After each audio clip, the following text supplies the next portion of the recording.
a todas las personas que se conectan a este foro de todos los viernes desde la redacción del diario La Prensa.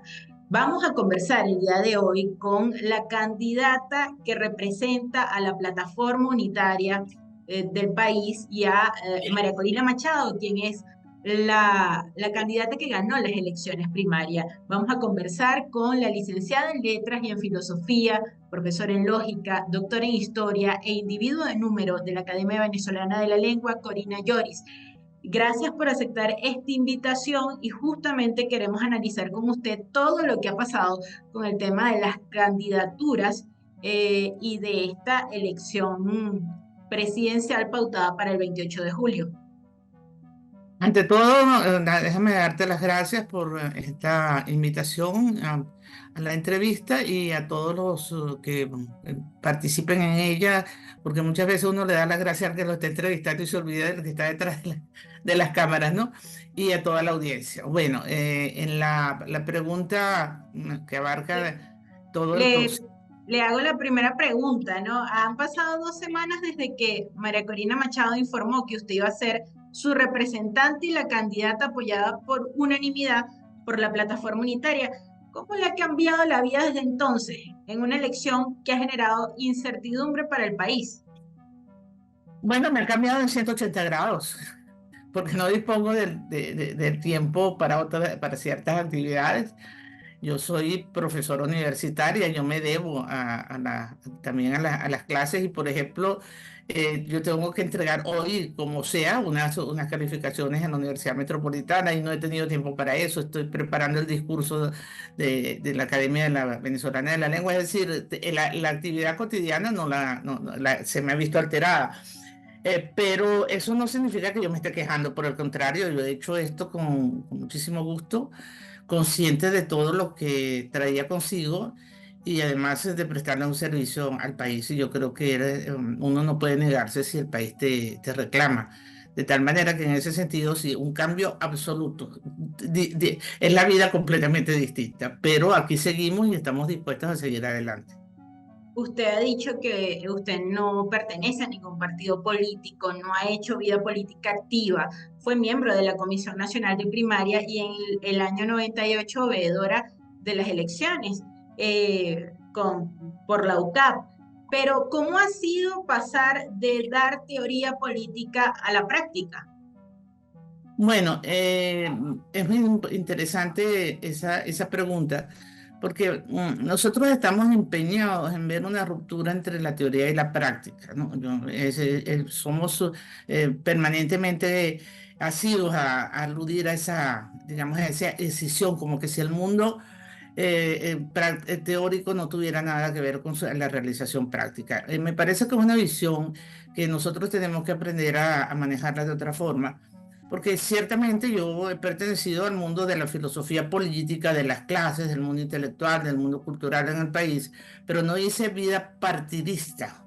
Entonces, una cosa muy distinta que yo no haya hecho vida partidista y otra cosa que yo no haya contribuido a la parte de lo que significa la política con P mayúscula, que es la preocupación y el trabajo por la ciudad, que esa es la definición de política desde los griegos, ¿no? Y en el hecho de haberme dedicado a la vida académica, ahí hay una contribución a la sociedad y al desarrollo del país que tiene que ver con esa política con P mayúscula. No sé si con eso te respondo la pregunta. Sí, mire, en una entrevista reciente, la última que se ha publicado, usted dijo que no le tomó por sorpresa que María Corina Machado la llamara. ¿En algún momento se imaginó siendo candidata presidencial, pensando en el país y hasta poder ser una pieza clave para el cambio político de Venezuela?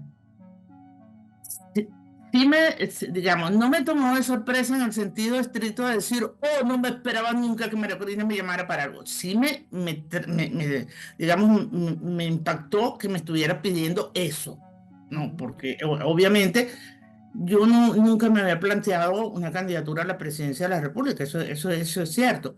Además, aquí nosotros tenemos que tener presente que yo estoy representando a María Corina. Es una candidatura de representación dado pues a su ilegal e inconstitucional inhabilitación. Eh, evidentemente que de no darse esa habilitación de María Corina y yo lograr la inscripción en el Consejo Nacional Electoral y participar en las elecciones, evidentemente, pues entonces la que llegaría sería yo, pero siempre teniendo presente que ha sido una candidatura delegada, una candidatura de representación y ahí entonces hay que tener en cuenta pues que los votos de María Corina han sido transferidos para esa candidatura mía y que nosotros estamos como se hablaba muchísimas veces en el lenguaje hípico nacional, estamos corriendo una llave, ¿no? Nosotros no estamos separadas, ni ella por un lado, ni yo por otro, nosotros estamos juntas en esto y eso hay que mantenerlo muy presente en todo momento de lo que queda de tiempo, no solamente para las elecciones, sino para llegar al momento del verdadero cambio, pues de cambiar todo este sistema. Doctora Lloris, ¿en algún momento se intentó inscribir su candidatura antes de anunciar al país que usted iba a ser la representante de María Corina Machado?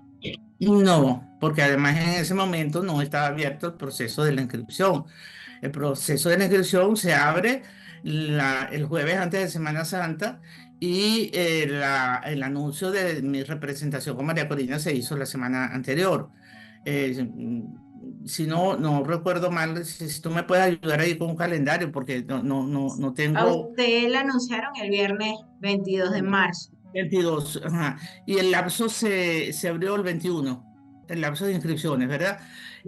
No, entonces, disculpa la respuesta porque tenía mal María Corina sí anunció el mismo 21 que no, la MUD no había tenido acceso al sistema. Yo hablé con María Corina el 15 de marzo, el día 15 de marzo es el día que se acuerda mi sustitución en su candidatura, la representación de ella a través de mí en la candidatura, y para ese momento no estaba abierto la inscripción de los candidatos. Los candidatos se empiezan a inscribir el día 21 y el día 22 es el día que ella anuncia mi candidatura porque es el día que se reúne la plataforma y la plataforma aprueba por unanimidad mi candidatura. De tal manera que ese intento se hizo con las tarjetas para entrar al sistema, pero no con mi nombre, porque mi nombre todavía no estaba sobre digamos, votado, pues vamos a decirlo así, que fue una votación por unanimidad.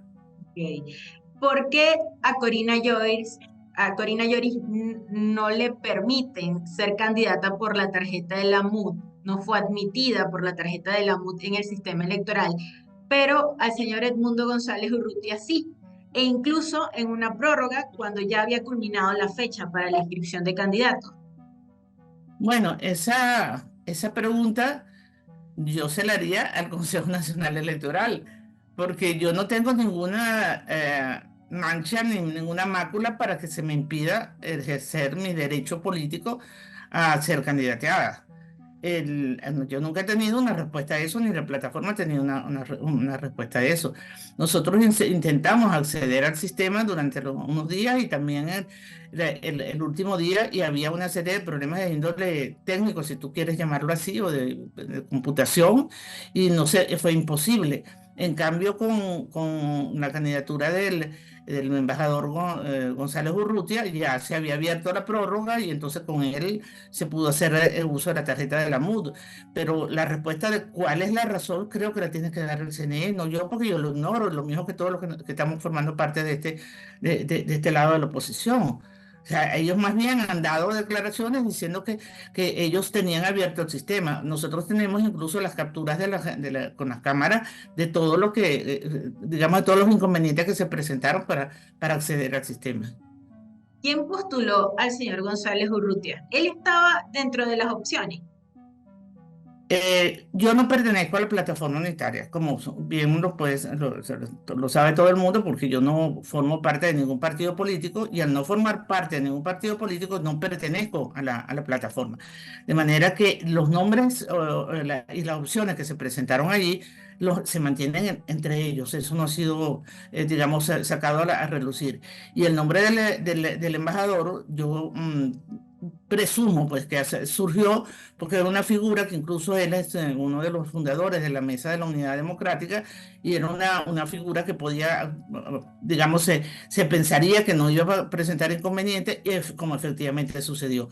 Pero es que hay algunas respuestas que yo no quiero especular sobre ellas porque no son, digamos, de mi competencia responderlas. Le correspondería al CNE decir, ¿por qué no me deja inscribir a mí y si deja inscribir a otro? Me explico lo que quiero significar con eso, ¿no? Sí. Doctora, mire, se ha inscrito también el candidato por un nuevo tiempo, Manuel Rosales, quien recientemente también habló y dijo que su candidatura fue responsable, seria y protegió una ruta electoral. Eh, pero yo le pregunto, con lo que él ha dicho, ¿el candidato opositor debe ser negociado con el gobierno? Bueno, yo creo que eso está negado completamente. Si nosotros vamos a participar en unas elecciones, nosotros hemos dicho que esas elecciones deben ser libres, transparentes, creíbles. Pongámosle todos los sinónimos que puede tener esas palabras calificadoras del proceso. Y no puede ser que tú vayas a una competencia y con quien tú estés compitiendo sea el que escoja el que va a competir con él. Porque entonces ahí ya se viola uno de los elementos fundamentales de la transparencia de las elecciones. Es decir, tú vas a competir una cancha de tenis y tú dices, no, yo no quiero a Nadal por delante, yo quiero a fulano de tal. Bueno, ¿por qué? Porque tú no puedes competir porque no tienes la preparación, el entrenamiento que tiene Nadal. Bueno, entonces tú lo que estás haciendo es escogiendo un candidato para tú tener mayor posibilidades de ganar la partida. Bueno, en este caso es lo mismo, ¿no? ¿Cómo va a ganar el lado contendiente a escoger el candidato de la oposición? Entonces, en ese sentido, pues nosotros no estamos de acuerdo con esas declaraciones, sin entrar en una polémica que nos puede llevar pues, a descalificarnos dentro de nosotros mismos, que no conviene en este momento. Pero no podría estar nunca de acuerdo con esas declaraciones. Pero, ¿qué cosas se pueden negociar con el gobierno, doctora Lloris? Yo te voy a dar una respuesta muy general, muy teórica, ¿no? Ya que me dicen que yo soy muy teórica. En las negociaciones se negocian intereses, no se negocian principios. Entonces yo no puedo negociar la libertad, yo no puedo negociar que el candidato que sea de gusto o no gusto con el contendiente, yo no puedo negociar la transparencia de las elecciones, yo no puedo negociar todo lo que digamos esté vinculado con la transparencia de ellas. Y realmente la palabra negociación a veces trae una serie digamos, interpretaciones hasta negativas, ¿no? Uno de los grandes problemas que yo veo en las discusiones políticas desde que estoy en ello es el uso a veces hasta inadecuado de los conceptos, porque tú vas a una negociación en búsqueda de una solución a algún problema que satisfaga la solución lo más posible a ambas partes. Pero no eso significa que es una traición a los demás. Eso significa que estás tratando de manejar situaciones difíciles y buscarle algo que digamos, compense lo que en lo que tú puedas ceder. Y yo creo que aquí eso es uno de los grandes inconvenientes que existe, porque hay palabras que tú las usas e inmediatamente son descontextualizadas e interpretadas de manera diferente. Y una de ellas es la palabra negociación, porque se entiende como que tú estás dejándote pasar por encima de un camión. Y yo creo que en eso es importante, gracias por la pregunta, aclararlo. Cuando si tú estás haciendo algún tipo de negociación, no tiene por qué ser una cosa que te esté humillando, que te esté sacando el alma. A todas estas, yo quisiera saber quién está negociando con el gobierno, porque no somos nosotros los que estamos negociando con el régimen, nosotros estamos cumpliendo con las exigencias de un acuerdo, con el acuerdo de Barbados. Eso es lo que nosotros estamos haciendo, no una negociación con ellos. ¿Cómo vamos a nosotros a plantearnos eso? Pero Ok. sí me permitió la pregunta aclarar que la palabra negociación está trayendo una serie de ruidos comunicacionales porque está usándose en un solo sentido. María Corina Machado no está negociando con el gobierno, está exigiendo lo del acuerdo de Barbados. Pero claro, y eso están las declaraciones de María Corina a lo largo de todo este tiempo. María Corina es transparente. Ella es transparente en sus declaraciones. Ella lo que está diciendo es, primero, luchando por su habilitación. Eso es uno de los elementos fundamentales en esto. Y segundo, que las elecciones se han llevado a cabo tal como se acordó en esa firma de Barbados. Eso es lo que Ok. ahí no, la negociación, el grupo negociador es el que estaba en Barbados y que firmó un acuerdo en donde se llegó a decir se van a hacer unas elecciones presidenciales dentro de este lapso con estas características, etcétera, etcétera. Esa es la negociación que hubo. Ya eso hubo y ya eso tuvo un resultado. Ok. Lo otro, de decir que nosotros estamos en un plano de ver si me dejan o no me dejan inscribir, eso no forma parte de nuestros planes ni de nuestros proyectos. Doctora, mire, hay quienes piensan que en la candidatura de Rosales se impuso la realpolitik, sus intereses, salvar la tarjeta de un nuevo tiempo, promoverse como máximo líder de ese partido y ofrecer una ruta democrática. Traicionó Rosales con esa acción los resultados de las primarias. Yo lo que creo, y lo he dicho a lo largo de todas estas entrevistas que he tenido en los últimos días, es que digamos, la acción del gobernador Rosales fue una acción unilateral. Y al ser unilateral, él no representaba en ese momento la decisión que tenía la plataforma unitaria. No fue tomada de acuerdo con la plataforma unitaria. Y esa ha sido la reacción que hemos tenido todos de decir, no está representando a la plataforma unitaria. De ahí es que ha venido todas las controversias que se han presentado, que no son, digamos, lo más conveniente en este momento por el lado opositor. No es una representación que haya salido de la plataforma unitaria. El gobernador Rosales tampoco participó en las primarias, pero eso no lo descalificaría en el sentido estricto de la palabra. Que él no, porque él forma parte de la plataforma. Y si él hubiera sido electo por la plataforma, perfecto, y hubiera tenido el apoyo de todo el mundo, pues hubiera sido el candidato. Pero eso no sucedió así. Eso no sucedió de esa manera. El nombre de él no fue, fue puesto sobre el tapete. Andrés Velázquez acaba también de decir, tildo de farsa la postulación de candidatos porque ninguno de los 12 opositores representa el espíritu de las primarias y habló que el tema electoral ha fracturado a la plataforma unitaria. Hay divisiones dentro de la oposición, doctora Lloris.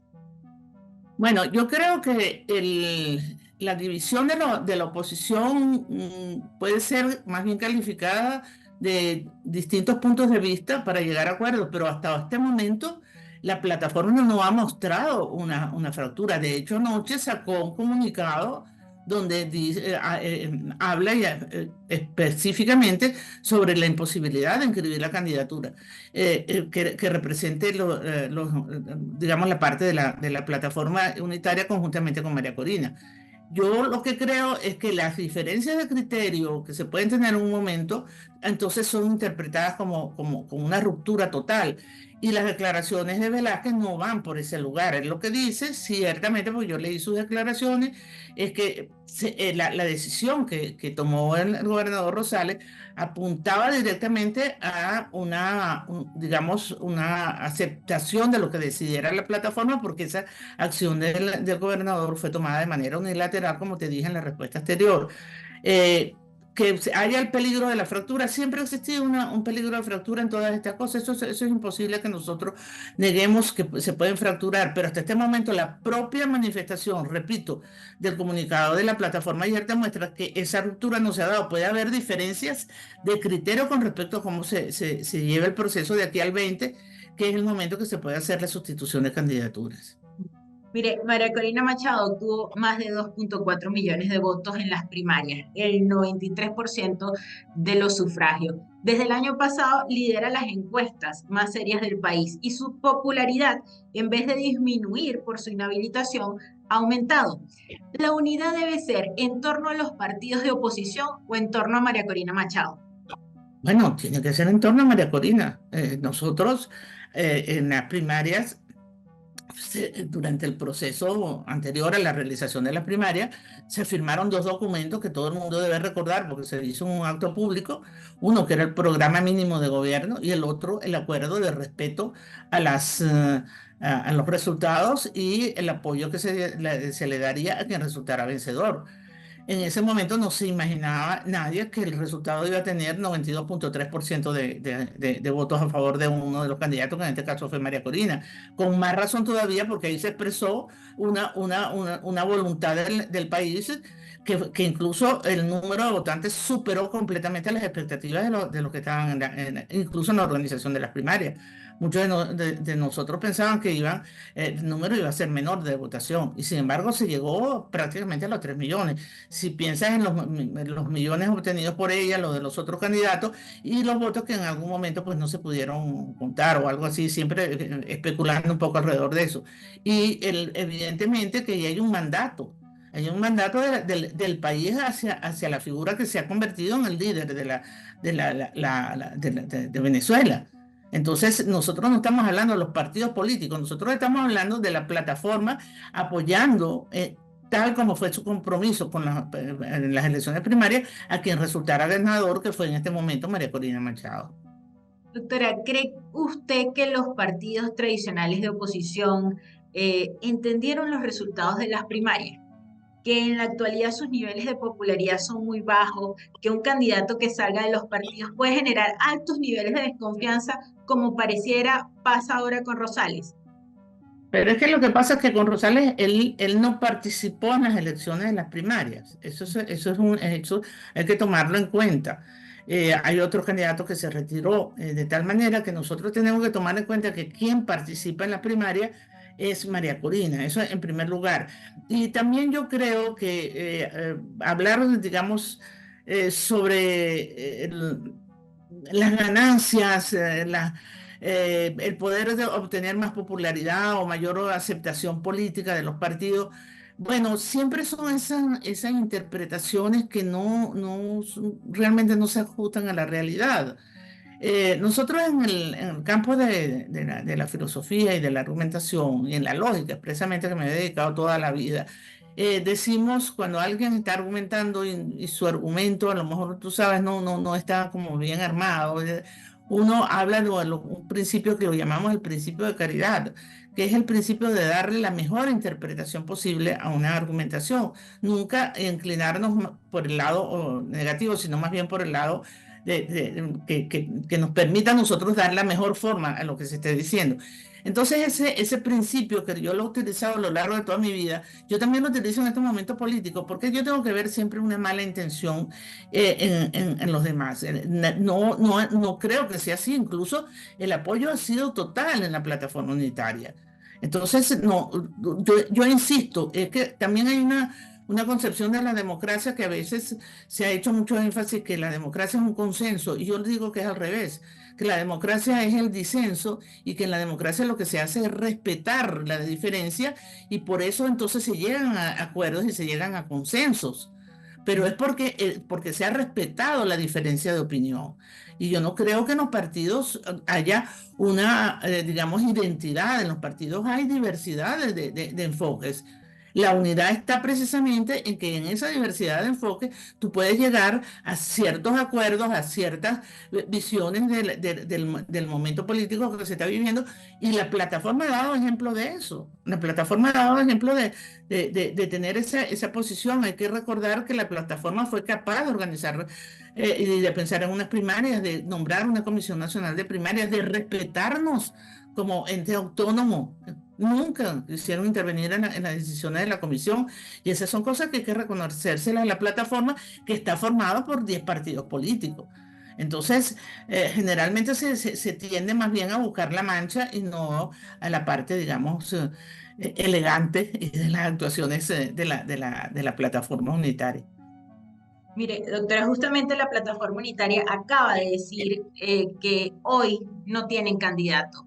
¿Es prudente esperar hasta 10 días antes de la elección para decidir a quién se apoyará, a quién se inscribirá en caso que ni usted ni Machado logren inscribirse? Considerando que hay dos fechas para la sustitución de candidatos, una que llega hasta el 20 de abril y otra 10 días antes de la elección. Bueno, yo creo que a cada día su afán, ¿no? Yo creo que nosotros tenemos que esperar el 20 de abril para ver qué sucede el 20 de abril. Y en función de lo que pasa el 20 de abril, esperar o no esperar hasta el 18 de julio. Yo creo que nosotros en ese sentido tenemos que pisar con mucha prudencia y no jugar posiciones adelantadas. Creo que la posición adelantada en el fútbol está penada. Entonces, si metes un gol, te lo anulan.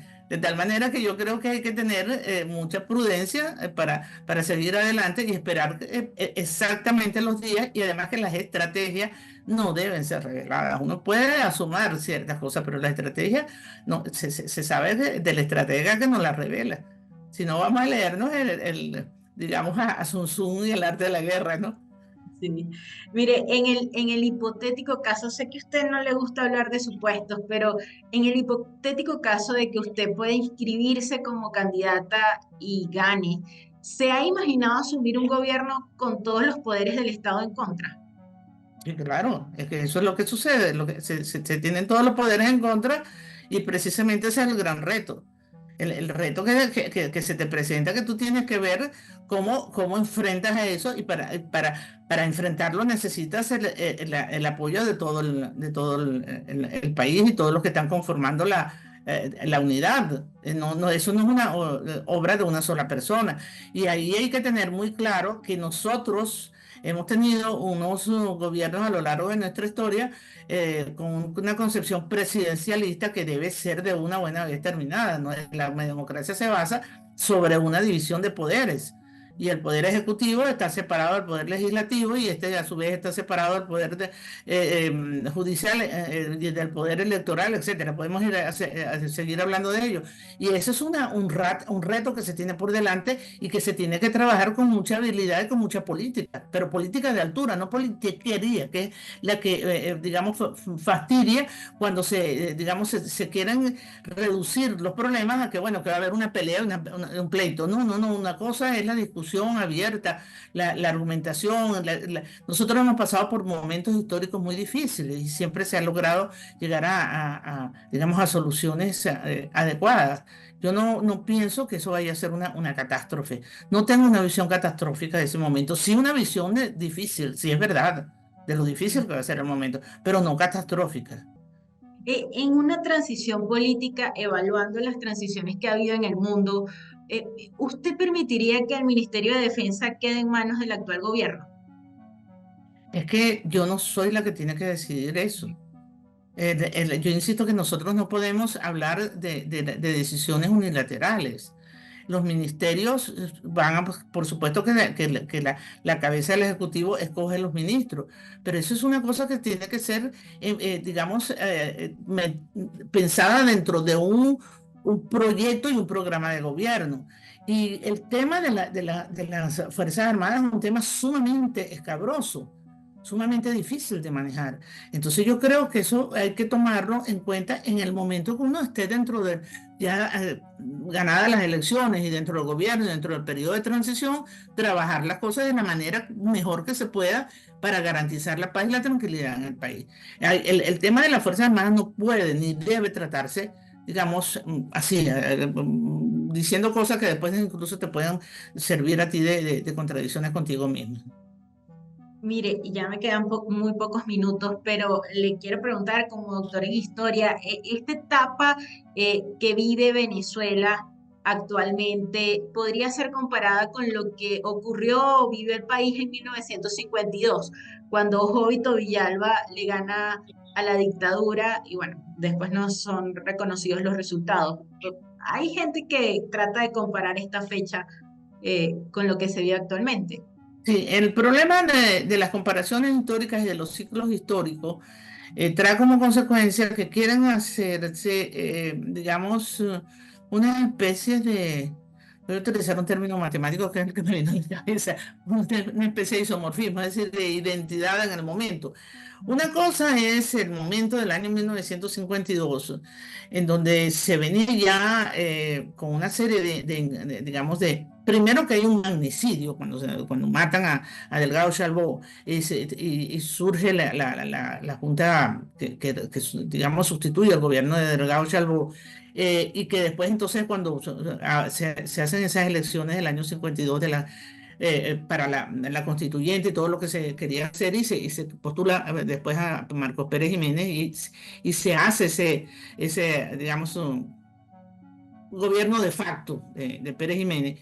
Ahí hay una serie de elementos que no se están dando en este momento. Entonces, crear la similitud entre una situación y la otra y de ahí extraer la conclusión de que lo que pasó en el año 1957 y 58, que después de un plebiscito que no llega a ser que el plebiscito no llega a ser legal, por llamarlo de alguna manera, y sin embargo el resultado lo dan favoreciendo a Pérez Jiménez, y que tiempo después se ocurre el 23 de enero, a mí me parece que son comparaciones que pueden conducir a extraer unas conclusiones y unas consecuencias que no se sostienen. En lógica diríamos un non sequitur, es decir, no se sigue de las razones que se están aduciendo.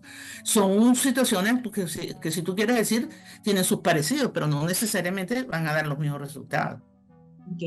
Noruega confirmó que durante los días 2 y 3 de abril su canciller estuvo de visita en Caracas. ¿Son rescatables los acuerdos de Barbados, doctora Lloris? Yo creo que nosotros yo lo he dicho muchas veces, nosotros hemos cumplido el acuerdo de Barbados. Quien no lo ha cumplido es el régimen.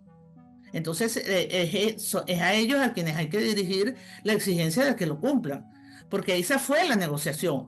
Es que yo en esto voy a insistir un momentico. Cuando se quiere hablar de las negociaciones ahora, es que ya la negociación se hizo, tardó años, y en Barbados se firmó un acuerdo. Y ese acuerdo de Barbados es el que no ha sido cumplido por ellos, por nosotros sí ha sido cumplido de pe a pa. Entonces, evidentemente que si el régimen no cumple con eso, no cumple con las elecciones limpias y transparentes, y la comunidad internacional tendrá que reclamárselo, porque están irrespetando el acuerdo que fue firmado en nombre de una cantidad de representantes, ¿no? Me restan dos preguntas, doctora Lloris. Una tiene que ver con esta carta que ha enviado María Corina Machado a la comunidad internacional, eh, donde dice textualmente que actualmente sus equipos corren el riesgo de próximas desapariciones forzadas, incluso ella misma. ¿Cuál es su opinión sobre este proyecto de ley contra el fascismo que acaba de aprobar la Asamblea Nacional, dominada por el gobierno? Bueno, yo creo que en principio habría que revisar el concepto de fascismo que se está utilizando allí, ¿no? En primer lugar, yo lo he mirado y me ha llamado la atención lo que se está aseverando ahí de lo que es el fascismo. Bastaría acercarse un momento, no solamente a un libro de historia, sino a un tratado de filosofía política acerca de lo que fue el fascismo y lo que representó Mussolini en el momento que se crea el fascismo en Italia. Y eso no corresponde para nada con la definición que se está dando. Y por otro lado, pues bueno, son leyes que yo creo que están impidiendo pues la libertad de expresión de manera flagrante, ¿no? Ahora vamos a ver en el transcurso de los días a qué lleva esa ley, que fue aprobada pues, en un tiempo récord también, según lo que he podido, ¿no?, observar. Y finalmente, doctora Lloris, ¿qué mensaje le da usted a la ciudadanía? Porque hay mucha confusión en este momento y esto podría generar desconfianza en el elector. Bueno, yo he insistido mucho en estos días en que no podemos resignarnos en las luchas. Yo creo que nosotros tenemos que mantener esperanza y confianza. Y lo que te dije anteriormente, una de las respuestas, enfrentar cada día con el refrán famoso, ¿no? De cada día su afán. Es decir, lo que se me presenta no es de improvisación, sino que paso a paso irle dando soluciones a los problemas. No adelantarnos, no hacer, y sí recomendaría que las lecturas se hicieran con un nivel de mayor comprensión, porque a veces las lecturas rápidas que no te permiten captar todo lo que se está diciendo, lo hacen extraer conclusiones absolutamente inadecuadas, que no corresponden con las razones que se están aduciendo. Yo creo que se necesita tener un poquito de calma, y llamaría también a la sindéresis, que se supiese enfrentar el momento con serenidad y con un ojo digamos, crítico, y no lanzarse con la rapidez que se tiene en aceptar cualquier cosa que sale, por ejemplo, en las redes, donde proliferan en este momento los bulos de una manera impresionante. O sea, todas esas noticias falsas son terribles. Así es. Bueno, doctora Corina Lloris, ha sido un placer hablar con usted y gracias por su tiempo y acompañarnos en este foro del diario La Prensa. Muchísimas gracias a ti y a todos los que te acompañaron en el programa. Muy agradecida. A las personas que se conectaron con nosotros, muchas gracias. Será hasta la próxima.